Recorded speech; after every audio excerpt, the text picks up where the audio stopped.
Hello everyone, अस्सलाम वालेकुम। This is Rabia Shahid and you are watching us on health talk.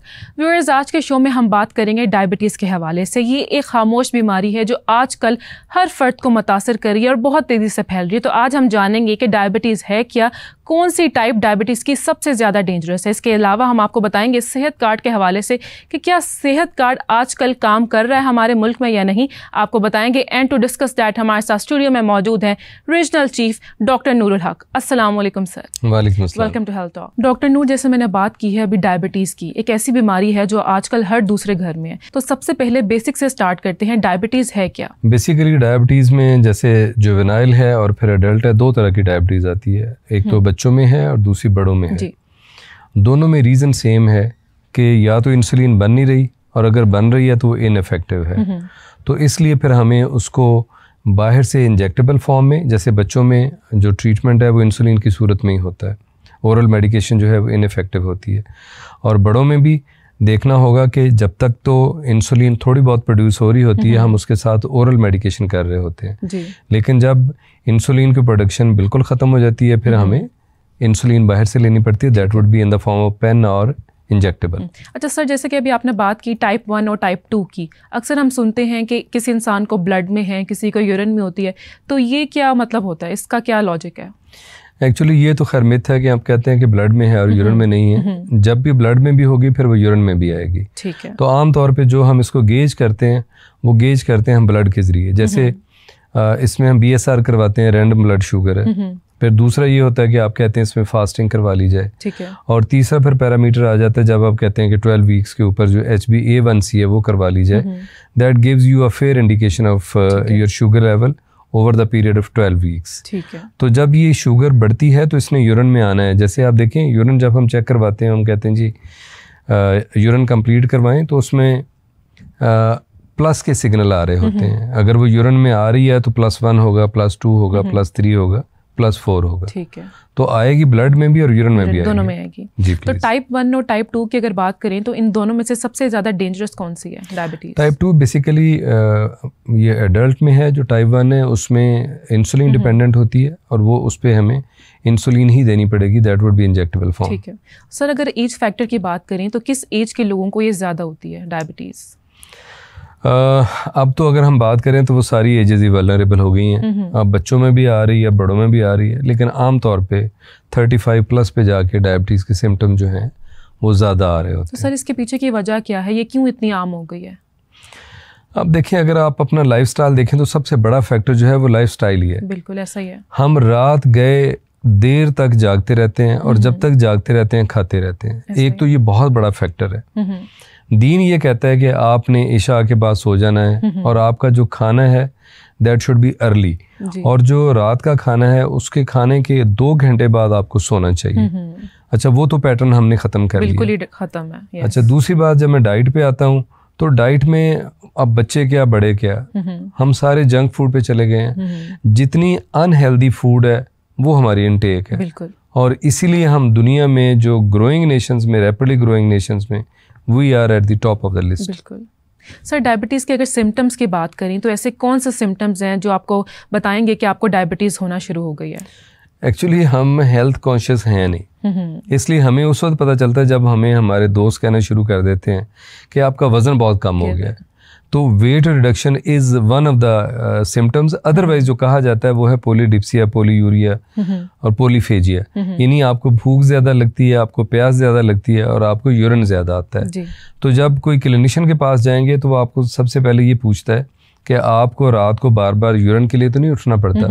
तो that is a main indication. Otherwise patient बताते हैं जी मुझसे भूख बर्दाश्त नहीं होती, दिस इज़ अनदर सिम्टम। और इसी तरह से वो कहता है कि जी मेरा वज़न बड़े तेज़ी से गिर रहा है, मेरे कपड़े लूज़ हो गए। तो ये 3 मेन इंडिकेशंस है, जो सिम्टम्स है जिनसे आपको अंदाज़ा होता है कि डायबिटीज़ हो रही है। अच्छा सर, क्या डायबिटीज़ का ताल्लुक जेनेटिक्स से भी होता है? बहुत गहरा ताल्लुक है। बल्कि कहा तो ये जाता है कि अगर पेरेंट्स को है तो आगे बच्चों को हो सकता है। ठीक है। लेकिन जेनेटिक में इससे भी बड़ा फैक्टर ये है कि अगर बहन भाइयों में से किसी को हो गई है तो जो बाकी बहन भाई हैं उनको अलर्ट जनरेट हो जाना चाहिए कि उसके बाद उनकी बारी आ सकती है। अच्छा सर, अगर हम बात करें टेक्नोलॉजी की, टेक्नोलॉजी इतनी एडवांस हो गई है और आज तक मुझे ऐसा लगता है कि डायबिटीज़ का कोई प्रॉपर ट्रीटमेंट जो है वो मैंने नहीं देखा है और ना ही मैंने सुना है। और लोगों को जो है वो पिछले 22 साल से डायबिटीज़ हैं और उनके पास कोई ट्रीटमेंट ही नहीं है। मतलब वो मेडिसिन ले रहे हैं, अगर कोई भी मेडिसिन है, for example the most famous one Glucophage है, वो खा रहे हैं तो खाए जा रहे हैं। तो ऐसा क्यों है? अभी तक कोई इलाज जो है वो सामने क्यों नहीं आया प्रॉपर?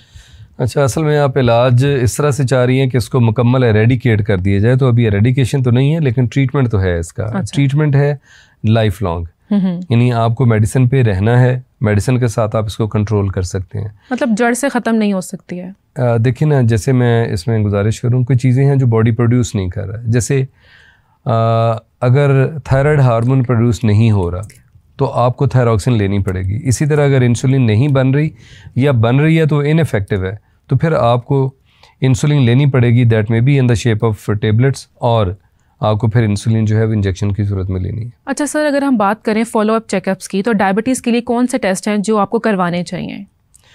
इसमें आमतौर पे आपने देखा होगा, जब आप डायबिटिशियन के पास या किसी भी डॉक्टर के पास जाते हैं तो वो आपसे कहता है कि आप एक चार्ट मेंटेन करें। उस चार्ट में आपको 2 टेस्ट जो हैं वो रूटीन में करने होते हैं। एक फास्टिंग शुगर है जो 12 घंटे की फास्टिंग के बाद आपको लेनी है, और दूसरा हम कहते हैं पोस्ट प्रेंडियल। पोस्ट प्रेंडियल है खाने के 2 घंटे के बाद, वो चाहे आप नाश्ते के 2 घंटे के बाद ले लें।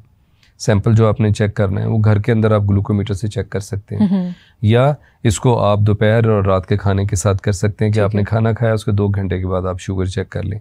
और जैसे मैंने पहले अर्ज़ की, उसमें एक तीसरा टेस्ट जो मोस्ट रिलायबल है, दैट इज़ HbA1c। तो HbA1c is a fair indicator to evaluate your 12 weeks. ठीक है। और इसका जो एवरेज शुगर लेवल है that would be assessed by HbA1c। ठीक है। एक शुगर पेशेंट को कितने अरसे बाद टेस्ट करवाने चाहिए, वीकली, मंथली या ईयरली? जब मैं HbA1c की बात करूंगा तो ये तो 6 माह के बाद करवाना चाहिए। बाकी जो उसके टेस्ट हैं जो रैंडम और फास्टिंग है वो तो उसको रूटीन में करते रहना चाहिए ताकि उसको अंदाज़ा उसका शुगर लेवल कैसा जा रहा है। डॉक्टर नूर, क्या घर में ग्लूकोमीटर का होना ज़रूरी है? अगर डायबिटीज़ है तो ग्लूकोमीटर का होना बहुत ज़रूरी है, और अगर मैं समझता हूँ डायबिटीज़ नहीं भी है तब भी आपको रैंडमली चेक करते रहना चाहिए अपना शुगर लेवल। उससे आप, जैसे आपको अंदाज़ा हुआ आपने फास्टिंग चेक की तो वो 110, 115, 120 आ रही है, तो इसका मतलब है आप प्री डायबिटीज़ में जा रहे हैं। अब आपको अपने फूड के ऊपर आपको चेक रखना है, आपने अपने लाइफस्टाइल को बेहतर करना है। तो ये तो घर में मैं समझता हूँ एक बेसिक डिवाइस है जो आपको रखनी चाहिए। अच्छा सर, जैसे कि अभी आपने बात की है लाइफस्टाइल की, तो डायबिटीज़ का ताल्लुक ही लाइफस्टाइल से है कि कैसे आप अपने लाइफस्टाइल को मेंटेन करते हैं, अपनी डाइट को कैसे मेंटेन करते हैं। तो लाइफस्टाइल आप कैसा बताएंगे कि कैसा होना चाहिए आपका अगर आपको डायबिटीज़ है?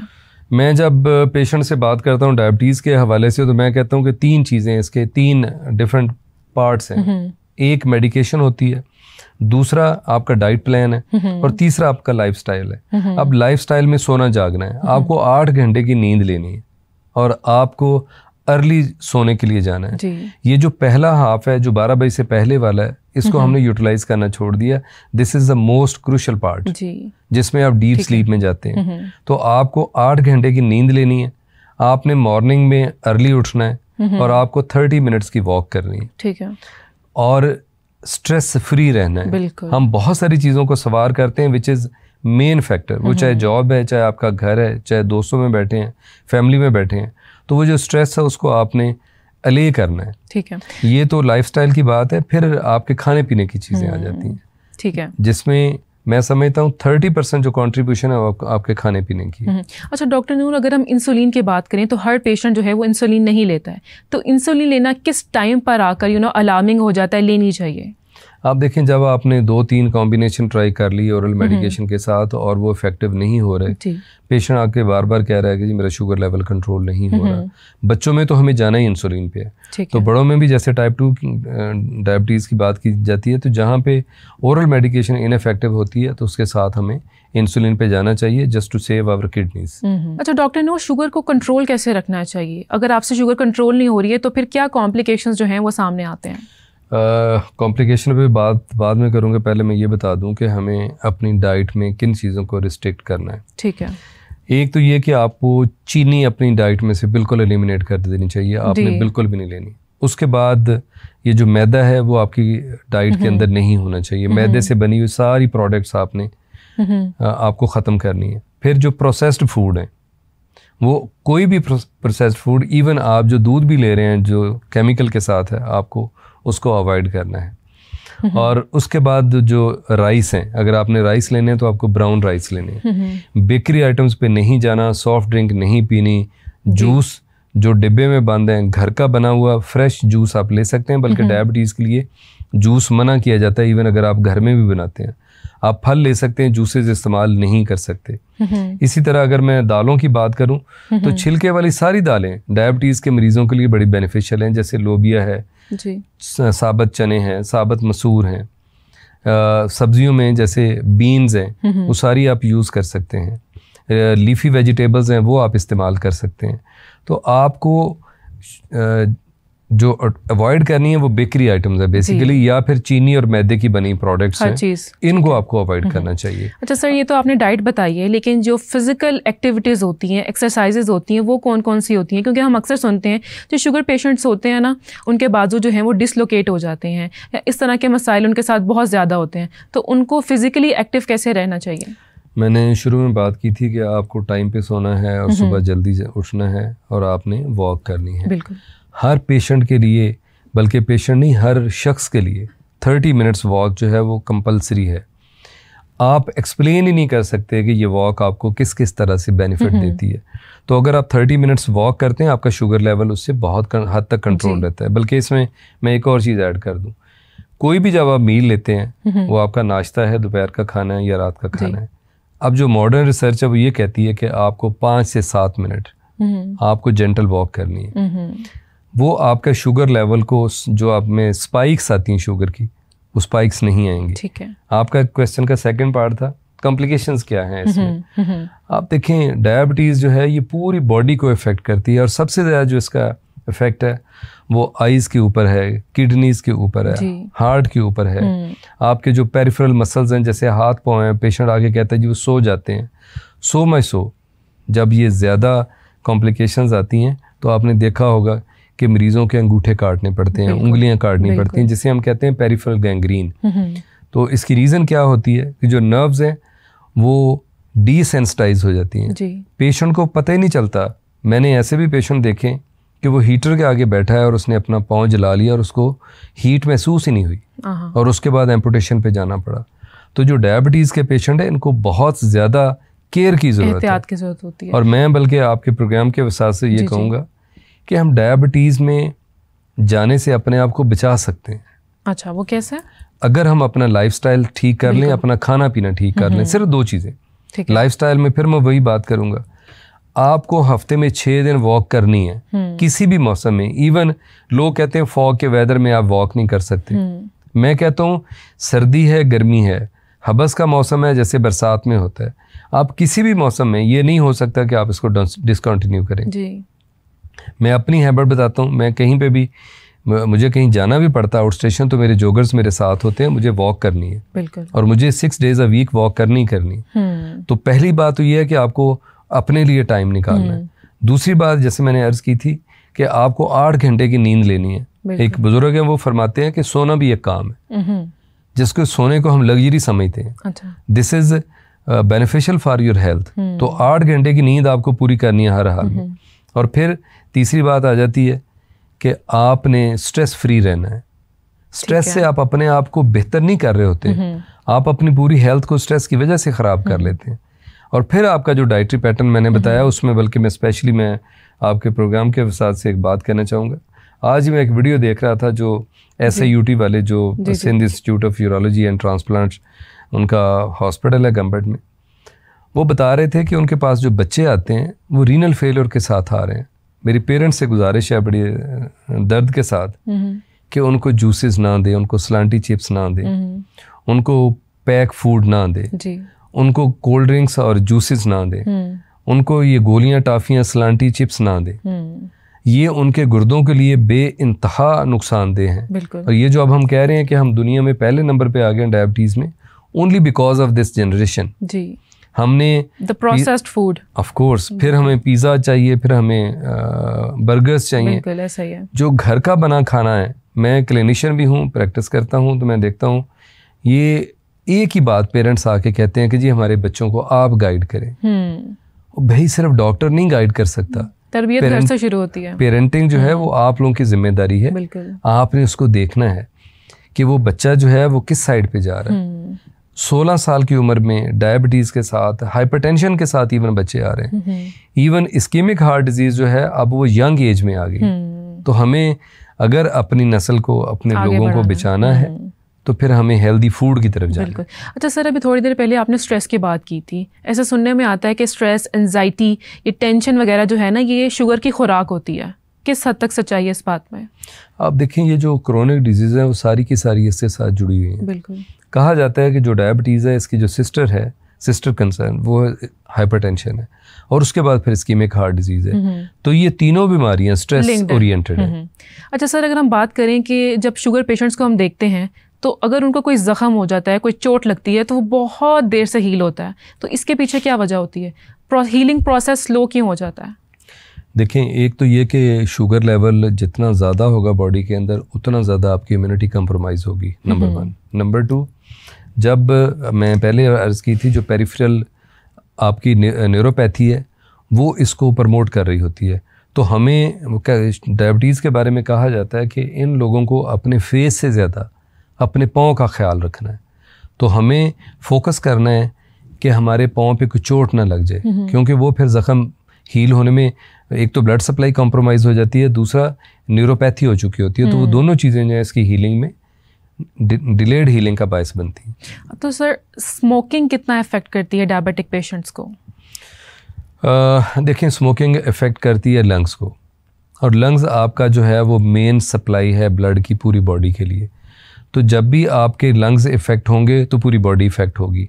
तो डायबिटीज़ में पहले ही कॉम्प्रोमाइज़ चल रही है उसकी ब्लड सप्लाई भी और नर्व सप्लाई भी। तो जब लंग्स इफ़ेक्ट होंगे तो वो डेफिनेटली इफ़ेक्ट करेंगे आपके पूरी बॉडी। अच्छा सर, पाकिस्तान में ऐसे कौन से इकदाम हैं जो लोगों को अवेयर करने के लिए उठाए जा रहे हैं डायबिटीज़ के हवाले से? कुछ है ऐसा? कोई स्क्रीनिंग हो रही है, कोई वर्कशॉप्स हैं? मैं उसमें अर्ज़ करूँ, जो हमारी सोशल कॉर्पोरेट रिस्पॉन्सिबिलिटी है उसको डिस्बर्स करने के लिए हमारे जो CEO हैं शोएब जावेद हुसैन, उनके एडवाइस के मुताबिक हम मंथली डायबिटीज़ कैंपेन कर रहे हैं। हमने ये सिलसिला शुरू किया था नवंबर 2024 में, अगला कैंप हमने दिसंबर में किया, फिर जनवरी फरवरी में, उसके बाद रमज़ान शरीफ का गैप था, उसमें मार्च में हमने कैंप नहीं किया। तो अगला कैंप हमारा अप्रैल में था और अब जुलाई में फिर हम कैंप कर रहे हैं। ठीक है। पहला कैंप बड़ा सिंबॉलिक था जिसमें हमने 1200 के करीब लोगों की स्क्रीनिंग की, और फिर नेक्स्ट कैंप पे हमें 3800 तक गए, और पिछला कैंप जो हमने अप्रैल में किया उसमें 1,12,000 से ज़्यादा लोगों की हमने स्क्रीनिंग की। That was pan Pakistan. अभी ये जो कैंप जिसका आज दूसरा दिन है और मैं अभी 3 हॉस्पिटल्स को विज़िट करके आ रहा हूँ, तो हमारा नंबर जो है वो 50,000 से ज़्यादा है 2 दिनों में जो हमने स्क्रीनिंग की है, और टारगेट हमारा 1 लाख लोगों को स्क्रीन करने का है पैन पंजाब। तो ये हमारा एक मैसेज है। उस कैंप में हम सिर्फ स्क्रीनिंग नहीं कर रहे, हम वहाँ पे न्यूट्रिशनिस्ट को एंगेज करते हैं। जो लोग वहाँ पे डायबिटीज़ वाले डायग्नोज होते हैं उनको हम बताते हैं कि आपने क्या खाना है, क्या नहीं खाना। और इसी तरह से हमने कैंप के अंदर अवेयरनेस मटेरियल रखा है, वो लोगों को प्रोवाइड करते हैं। उसके अंदर ये लिखा हुआ है कि कौन सी चीज़ें आप फ्रीली खा सकते हैं, कौन सी चीज़ें आपने कम खानी है, ठीक है, और वो फूड जो नहीं खानी वो भी उसमें मेंशन होते हैं। तो ये मैं समझता हूँ ये सिर्फ जो कॉर्पोरेट सोशल रिस्पॉन्सिबिलिटी है, ये सिर्फ स्टेट लाइफ की नहीं है। हर इदारे को CSR के लिए अपना फंड इंगेज करना चाहिए। बल्कि एक मैं और आपके चैनल के साथ साथ से बात करूंगा, आज मैंने 2-3 हॉस्पिटल से ये रिक्वेस्ट भी की है। रशिया की जो स्टेट्स हैं वहाँ पे उन्होंने अपने जो प्ले ग्राउंड्स हैं वहाँ पे उन्होंने वो सारी चीज़ें रखी होती हैं जिनसे आप जिम में जाके इस्तिफ़ादा हासिल करते हैं। तो मैं हॉस्पिटल से रिक्वेस्ट कर रहा था कि आप हॉस्पिटल्स के अंदर जिम जो है वो ज़रूर डेवलप करें। तो मुझे पता चला 2 हॉस्पिटल का कि जी उन्होंने हॉस्पिटल के अंदर जिम तो ज़रूर बनाए हुए हैं लेकिन उनकी बड़ी अच्छी खासी फ़ी रखी हुई है। अच्छा, तो फिर उससे आप प्रमोट कैसे करेंगे? बिल्कुल ऐसा ही है। अगर आपने जिम बनाने हैं तो फिर जिम को आपको फ़ी फ्री करना पड़ेगा। बिल्कुल। फिर आप जो आपका CSR रिस्पॉन्सिबिलिटी है फिर आप उसको डिस्बर्स करते हैं। तो मैं ये समझता हूँ हमारे सारे इदारों को वो पब्लिक में तो काम हो रहा है, प्राइवेट सेक्टर में अपनी रिस्पॉन्सिबिलिटी को लेके चलना होगा। और यहाँ मैं एक छोटी सी और बात अर्ज कर दूँ। अब देखिए, अब 2 काम गवर्नमेंट कर रही है। डायलिसिस चीफ मिनिस्टर का एक इनिशिएटिव है जिसमें 20,000 से ज़्यादा लोगों को फ्री डायलिसिस की सहूलत दी जा रही है। ठीक है। हफ्ते में 2 दिन हो 3 दिन हो 10 लाख रुपया एक पेशेंट के लिए मुख्तस किया गया है। अच्छा, फिर इन्हीं पेशेंट में जो पेशेंट ट्रांसप्लांट की तरफ जाना चाह रहे हैं तो उनके लिए रीनल ट्रांसप्लांट भी गवर्नमेंट ने फ्री कर दिया। लेकिन क्या यही काम हमने करना है कि गुर्दे फेल हों तो डायलिसिस पे जाया जाए और फिर डायलिसिस पे ट्रांसप्लांट पे जाया जाए? हमें बेसिकली इस इन्फ्लक्स को रोकना है। बिल्कुल। वो इन्फ्लक्स जो डायबिटीज़ के नतीजे में पहले डायलिसिस पे जाता है और फिर रीनल ट्रांसप्लांट पे जाता है। तो हमें कोशिश करके, क्योंकि दुनिया जो काम कर रही है वो प्रिवेंशन के ऊपर कर रही है। अच्छा डॉक्टर नूर, अगर एक्सपेंसेस की बात करें तो डायबिटीज़ एक ऐसी बीमारी है जिसका इलाज जो है वो हर कोई अफोर्ड नहीं कर सकता। लोग अक्सर इसलिए भी पीछे हट जाते हैं कि हमारे लिए तो ये अफोर्डेबल ही नहीं है। तो ऐसे में एक सेहत कार्ड है, तो उसके हवाले से आप क्या कहेंगे? देखिए, सेहत कार्ड के हवाले से एक बात जो सुनने को मिलती है कि शायद ये बंद हो गया है। हाँ जी। इस वक्त सेहत कार्ड 157 प्राइवेट हॉस्पिटल्स में अक्रॉस पंजाब चल रहा है और इसी तरह से 110 हॉस्पिटल पब्लिक सेक्टर के जिनमें सेहत कार्ड के ऊपर डायलिसिस की सहूलत भी मौजूद है और ट्रांसप्लांट की सहूलत भी मौजूद है। अब ट्रांसप्लांट में 4 ट्रांसप्लांट है और 1 इम्प्लांट है। उसमें रीनल ट्रांसप्लांट हो रहा है, लिवर ट्रांसप्लांट हो रहा है, कॉर्निया ट्रांसप्लांट हो रहा है, बोन मैरो ट्रांसप्लांट हो रहा है। ये 4 ट्रांसप्लांट है। ठीक है। और 5वां बच्चों के लिए वेस्टिबुलो कॉकलियर इम्प्लांट हो रहा है। तो ये फ्री ऑफ कास्ट है। लाहौर के 15 हॉस्पिटल हैं जो रीनल ट्रांसप्लांट कर रहे हैं, 3 हॉस्पिटल हैं जो कॉकलियर के ऊपर काम कर रहे हैं, इसी तरह कॉर्निया के ऊपर काम हो रहा है। और बोन मैरो चिल्ड्रन हॉस्पिटल जो है वो थैलासीमिया के मरीजों के लिए बोन मैरो की फैसिलिटी उन्होंने इंट्रोड्यूस की है। इस वक्त कोई 12-13 बच्चों का बोन मैरो ट्रांसप्लांट हो चुका है। और यहाँ हम एक छोटी सी बात और अर्ज कर दूँ, वो बच्चे जो थैलासीमिया पे हैं जिनको महीने में 1 दफ़ा 2 दफ़ा ब्लड ट्रांसफ्यूजन दी जाती है, chief minister special health initiative के आने के बाद उन बच्चों का जिनका बोन मैरो ट्रांसप्लांट हो जाता है उनको फिर ब्लड देने की ज़रूरत नहीं पड़ती। ये बहुत अच्छा इनिशिएटिव है। अच्छा, सेहत कार्ड के हवाले से हम ये सुनते हैं कि सेहत कार्ड जो है वो इमरान खान ने स्टार्ट किया था, तो इसके पीछे कोई स्टोरी है, आप क्या क्लियर करना चाहेंगे? मैं थोड़ा सा इसकी हिस्ट्री बता दूँ। 2015 में KPK ने ये प्रोग्राम लॉन्च किया था। तो इसकी हिस्ट्री ये है कि फिर ये 13 डिस्ट्रिक्ट में पूरे पाकिस्तान में मुस्लिम लीग नून ने इसको जारी किया और 4 डिस्ट्रिक्ट में KPK गवर्नमेंट ने अपने तौर पे अपने KPK में स्टार्ट किया था। फिर इसका दायरा कार मज़ीद बढ़ाया गया तो फिर ये 17 डिस्ट्रिक्ट में पंजाब में रोल आउट हो गया। उसके बाद जब गवर्नमेंट आई है 2018 में तब इसको यूनिवर्सल किया गया। तो फिर यूनिवर्सल ये था कि ये पूरे पंजाब में ये तमाम डिस्ट्रिक्ट में जो 36 डिस्ट्रिक्ट हैं उसमें इसको शुरू किया गया। ठीक है। और इस वक्त ये बलूचिस्तान में, पूरे बलूचिस्तान में काम कर रहा है हेल्थ कार्ड। इसी तरह से पंजाब के सारे डिस्ट्रिक्ट्स में काम कर रहा है और KPK के तमाम डिस्ट्रिक्ट्स में इस वक्त ये काम कर रहा है। इस वक्त AJK में और इस्लामाबाद में और GB में हेल्थ कार्ड नहीं है, सिंध में हेल्थ कार्ड नहीं है। लेकिन सिंध में कॉरपोरेट में जो सिंध पुलिस है उनकी 1,25,000 फैमिलीज़ वो कार्ड के ऊपर हैं जो कॉरपोरेट हेल्थ कार्ड है। और इसी तरह से वहाँ पे जो सिंध का सिविल सेक्रेटेरिएट के एम्प्लॉइज़ हैं उनको भी कॉरपोरेट हेल्थ इंश्योरेंस जो है वो स्टेट लाइफ के तवस्सुत से दी जा रही है। अच्छा सर, इस प्रोग्राम में कितनी अमाउंट जो है वो अवेल कर सकते हैं, इलाज फ्री हो सकता है उस अमाउंट में? अभी जैसे मैंने ट्रांसप्लांट की बात की तो ट्रांसप्लांट में तो लिवर ट्रांसप्लांट में 50 लाख रुपया है एक पेशेंट के लिए। रीनल ट्रांसप्लांट में 23,50,000 रुपया है। बोन मैरो का जो ट्रांसप्लांट हो रहा है वो 20 लाख से 40 लाख रुपया उसके लिए मुख्तस किया गया है एक पेशेंट के लिए। और इसी तरह कॉर्निया ट्रांसप्लांट जो है उसके लिए 3 लाख रुपया है। और अगर मैं सेहत सहूलत प्रोग्राम की बात करूं या जैसे मैं SSP की बात करते हैं तो उसमें 4 लाख रुपया बड़ी बीमारियों के लिए और 60,000 रुपया जो लो कास्ट ट्रीटमेंट है उसके लिए रखा गया है। डॉक्टर नूर, सेहत कार्ड का क्राइटेरिया क्या है, कौन लोग एलिजिबल होते हैं इसके लिए? एक्चुअली ये भी एक मिथ है जो बहुत से लोग सवाल करते हैं कि मैं हेल्थ कार्ड बनवाना चाहता हूँ। बेसिकली हेल्थ कार्ड बनाने की ज़रूरत नहीं है। आपका शनाख्ती कार्ड या बेफॉर्म, बच्चों के लिए बेफॉर्म, बड़ों के लिए शनाख्ती कार्ड, अगर वो पंजाब के रेजिडेंट हैं तो वो अपने शनाख्ती कार्ड के साथ ये बेफॉर्म के साथ हमारे जो इम्पैनल्ड हॉस्पिटल हैं, जैसे मैंने अर्ज़ की 157 public sector private sector hospitals हैं और 110 पब्लिक हॉस्पिटल्स हैं जो पब्लिक सेक्टर हॉस्पिटल में मैं इसमें बता दूं कि उसमें अब डायलिसिस और ट्रांसप्लांट की सहूलत दी जा रही है। बाकी जो इलाज है वहाँ पे पब्लिक सेक्टर में वहाँ पे बेफार्म और शनाख्ती कार्ड भी दिखाने की ज़रूरत नहीं है, इसके बगैर ही तमाम लोगों का इलाज मुफ्त किया जा रहा है। लेकिन हेल्थ कार्ड के लिए अगर आप प्राइवेट सेक्टर में जाना चाहते हैं तो 157 हॉस्पिटल्स में बेफार्म के साथ या आप शनाख्ती कार्ड के साथ हमारे हेल्थ डेस्क पे जाएंगे, वो आपको उसी के ऊपर वो फ्री ऑफ कास्ट इलाज जो है वो मुहैया किया जाएगा।